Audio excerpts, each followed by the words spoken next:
Avez-vous déjà regardé en arrière qui vous étiez il y a 7 ans et pensé « je reconnais à peine cette personne ». Ce sentiment de changement profond n'est pas juste une observation passagère, il reflète un schéma psychologique plus profond. La recherche suggère que nos paysages émotionnels et psychologiques subissent des transformations significatives par cycle d'environ 7 ans, marquant des étapes de croissance interne. Ces transformations influencent nos besoins, nos relations et même notre sens de l'identité, révélant à quel point le développement humain est vraiment fluide. En examinant ces priorités et réponses émotionnelles en évolution, nous pouvons mieux comprendre les rythmes de la croissance personnelle et cultiver une plus grande conscience de soi.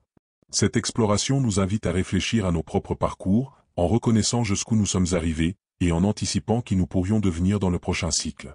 Le concept que le développement humain progresse par incrément de 7 ans est une intersection fascinante de philosophie, psychologie et schémas de vie observables. Bien que ce ne soit pas une formule strictement scientifique, ce cadre offre une perspective convaincante pour voir notre évolution émotionnelle et psychologique. Les origines de cette théorie remontent à plusieurs écoles de pensée. Rudolf Steiner, le philosophe autrichien et fondateur de l'anthroposophie, a articulé peut-être la version la plus détaillée de ce concept, proposant que les êtres humains vivent des transformations fondamentales dans leur vie physique, émotionnelle et spirituelle tous les 7 ans. Son travail suggérait que chaque phase apporte des tâches développementales distinctes et des opportunités de croissance. Cette idée trouve des échos dans la psychologie mainstream à travers les stades de développement psychosocial d'Erik Erikson. Bien que le modèle d'Erikson utilise des tranches d'âge légèrement différentes, il propose de manière similaire que nous faisons face à des défis émotionnels spécifiques à différentes périodes de la vie qui façonnent notre identité et nos relations. Les neurosciences modernes ajoutent encore plus de crédibilité à cette vision cyclique du développement, montrant que notre cerveau subit une restructuration significative à l'âge adulte, pas seulement pendant l'enfance. Les changements hormonaux, les expériences de vie et les rôles sociaux changeants contribuent tous à ces transformations périodiques dans notre façon de penser, de ressentir et de nous relier au monde. Ce qui rend le cycle de 7 ans particulièrement convaincant, c'est la façon dont il se manifeste dans la vie quotidienne. Beaucoup de gens rapportent se sentir notablement différents dans leurs priorités, leurs réponses émotionnelles et même leurs traits de personnalité quand ils se comparent au début et à la fin de ces cycles. Il ne s'agit pas de changements soudains, mais plutôt de décalages graduels de perspectives qui s'accumulent jusqu'à ce que nous réalisions que nous avons fondamentalement dépassé les versions précédentes de nous-mêmes. Le cycle suggère que tous les 7 ans environ, nous avons l'opportunité de laisser tomber des schémas émotionnels dépassés et de développer de nouvelles capacités pour nous comprendre nous-mêmes et notre place dans le monde. Le voyage à travers ces cycles de 7 ans révèle un schéma remarquablement cohérent de développement émotionnel, bien que le timing exact puisse varier selon les individus. Le premier cycle, 0 à 7 ans, établit la base pour tout le développement émotionnel à venir. Pendant ces années formatrices, les enfants développent leur sens fondamental de confiance et de sécurité à travers les interactions avec leurs principaux soignants. La vie émotionnelle d'un enfant à ce stade est principalement concernée par l'attachement et la sécurité, alors qu'ils commencent à former leur premier autoconcept en reflétant les réponses émotionnelles de ceux qui les entourent.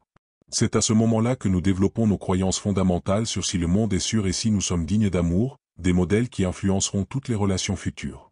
Alors que nous passons à la phase de 7 à 14 ans, le développement émotionnel prend un tour plus complexe.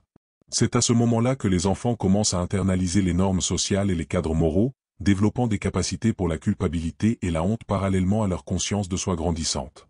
Les défis émotionnels de cette période tournent souvent autour de la comparaison sociale et du besoin d'acceptation par les pairs, alors que les environnements scolaires deviennent centraux dans leur monde social. C'est pendant ces années que beaucoup de gens forment des impressions durables sur leurs valeurs sociales et leurs compétences, qui peuvent résonner jusqu'à l'âge adulte. La période de 14 à 21 ans est peut-être la plus tumultueuse émotionnellement de tous les cycles. Caractérisée par des sentiments intenses et une exploration identitaire, cette phase est marquée par la tension entre dépendance et indépendance. Les relations romantiques prennent une importance accrue, servant de laboratoire pour l'expérimentation émotionnelle.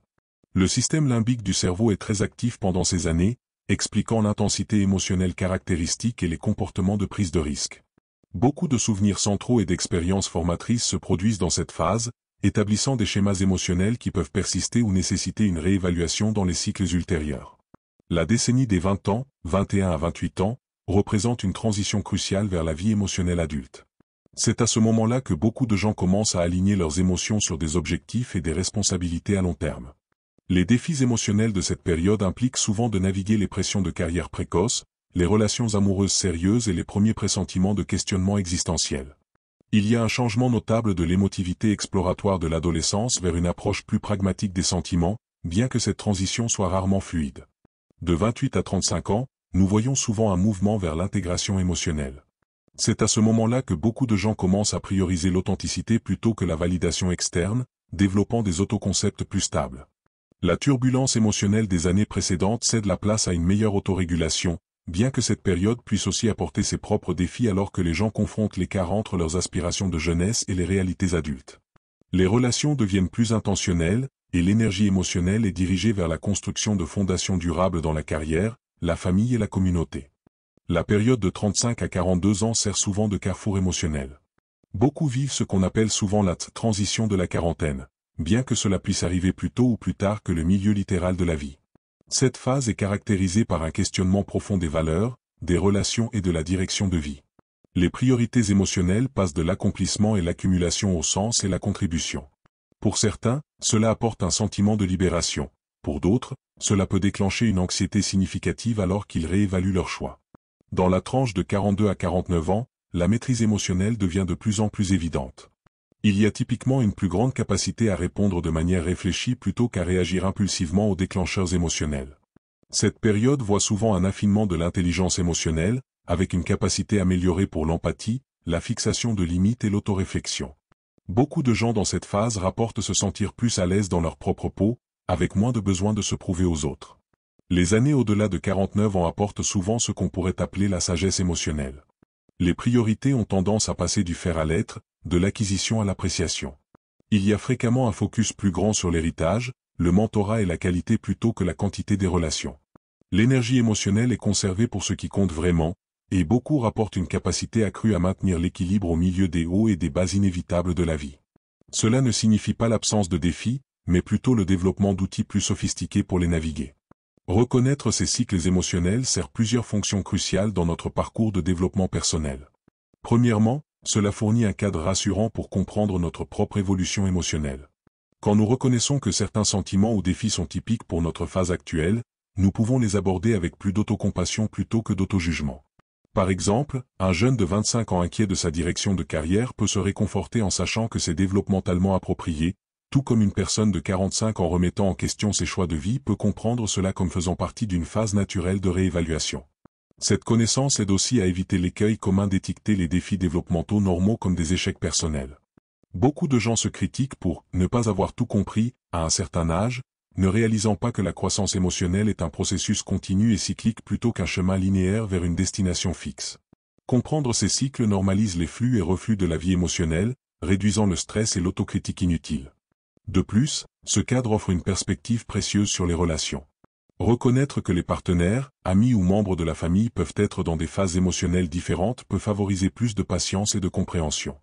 Un parent dans la cinquantaine peut vraiment avoir du mal à comprendre les priorités émotionnelles d'un enfant dans la vingtaine, non pas parce que l'un ou l'autre a tort, mais parce qu'ils opèrent à partir de perspectives développementales différentes.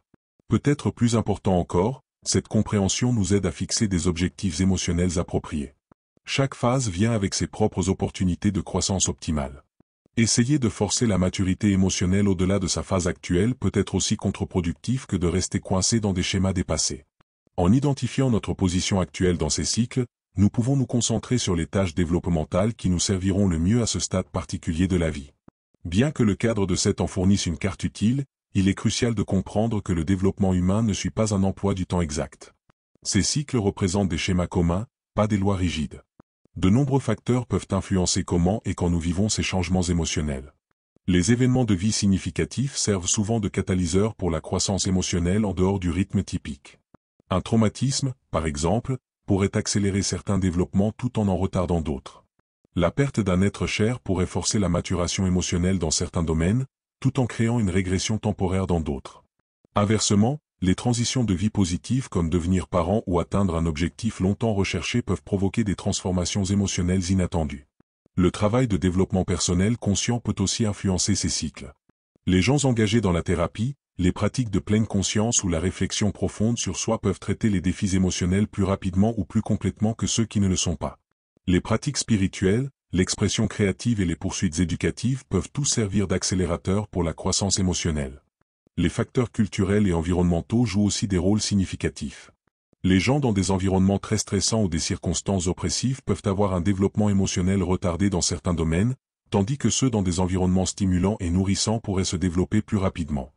Les différences générationnelles comptent aussi, les défis émotionnels auxquels font face les jeunes de 25 ans d'aujourd'hui diffèrent à bien des égards de ceux auxquels leurs parents faisaient face au même âge. Il est aussi important de noter que le développement ne va pas toujours de l'avant. Les complexités de la vie signifient que nous revisitons parfois des défis émotionnels antérieurs, particulièrement s'ils n'ont pas été complètement résolus à la phase appropriée. Ce n'est pas une régression, mais plutôt la tentative de la psyché de compléter des affaires développementales inachevées. En fin de compte, la valeur du modèle du cycle de 7 ans réside non pas dans sa précision prédictive, mais dans sa capacité à nous aider à donner un sens à nos parcours émotionnels. En comprenant ces schémas tout en restant flexibles dans leur application, nous pouvons naviguer nos vies émotionnelles avec plus de sagesse, de patience et d'intentionnalité. Les cycles servent de repères, pas d'entrave, nous rappelant que la croissance personnelle est à la fois une expérience humaine universelle et un voyage intensément personnel. La vie ne se déplace pas en ligne droite, elle se déploie en couches, chaque cycle de 7 ans offrant une nouvelle profondeur de compréhension, de résilience et de conscience de soi. Alors que vous regardez en arrière qui vous étiez il y a 7, 14 ou 21 ans, vous pourriez vous émerveiller de combien les choses ont changé pas juste dans vos circonstances, mais dans le cœur même de comment vous ressentez, aimez et donnez un sens au monde. Ce n'est pas un changement aléatoire, c'est une évolution. Tous les 7 ans, vous ne recommencez pas à vous passer au niveau supérieur. Les défis émotionnels d'une phase vous préparent pour la sagesse de la suivante. Ce qui semblait accablant à 25 ans peut sembler surmontable à 32 ans. Ce qui semblait être une crise à 40 ans peut se révéler comme une clarté à 47 ans. Ces cycles nous rappellent que la croissance n'est pas d'atteindre un état final et parfait, mais d'élargir continuellement notre capacité à expérimenter la vie dans toute sa complexité. Alors, où en êtes-vous dans ce voyage? Quel chapitre émotionnel naviguez-vous en ce moment? La découverte de soi acharnée de votre vingtaine, l'intégration pleine de sens de votre trentaine, la sagesse grandissante de la quarantaine et au-delà. Quelle que soit votre réponse, souvenez-vous, ceci aussi est une phase. Les luttes changeront. Les joies s'approfondiront. Et dans 7 ans, vous regarderez en arrière qui vous êtes aujourd'hui avec la même reconnaissance douce, jusqu'où je suis arrivé, et la même merveille tranquille de qui vous êtes encore en train de devenir. La question la plus importante n'est pas si vous êtes sur la bonne voie, mais si vous écoutez. Vos émotions ne sont pas juste des réactions, ce sont des panneaux indicateurs, vous pointant vers la croissance pour laquelle votre âme est prête. Continuez à les suivre.